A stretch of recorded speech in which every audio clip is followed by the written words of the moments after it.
I'm Doug, and welcome to day 6 of the 30-day Technique Tune-Up Challenge. Super excited that you're here. We took yesterday off in honor of Eddie Van Halen, and it only seemed appropriate to go over some tapping today. If you're new to tapping, welcome aboard. This is one of the funnest techniques ever. If you're an experienced tapper, well, then perhaps you've spent some time working with multiple patterns in the minor pentatonic, or have thought about it or heard somebody do that and go, hey, that would be cool. And that's essentially what we're doing. With the left hand and the black dots with the fingers associated with them, we're playing pattern number 1 of the minor pentatonic. The red dots, we're outlining pattern number 3 of the minor pentatonic. And essentially, in the same way that if you were playing pattern number 3, you would be going something like...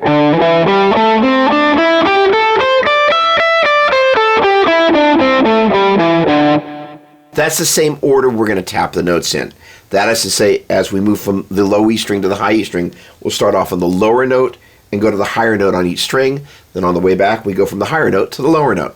In terms of the tapping sequence, basically, if you think about A, C, D, and E,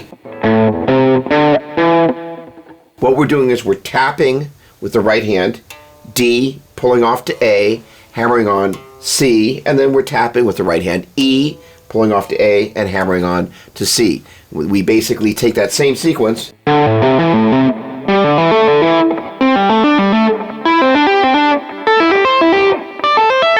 and move across the strings like that. Then we flip around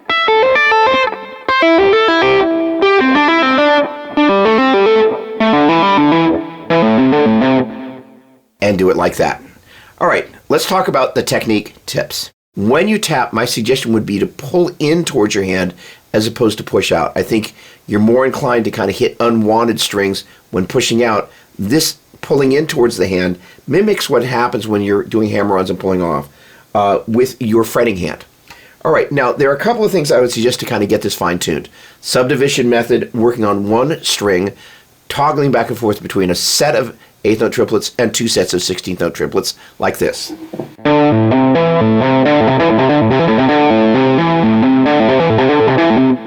Do that with a metronome.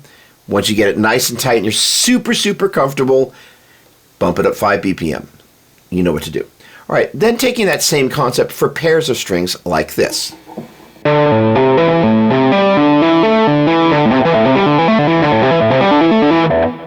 And that will be a really great way to kind of get the transitions as you move from string to string. Again, loop each pair of strings like that, bump it up with the metronome, do the same thing coming back across the neck. I look forward to seeing you tomorrow.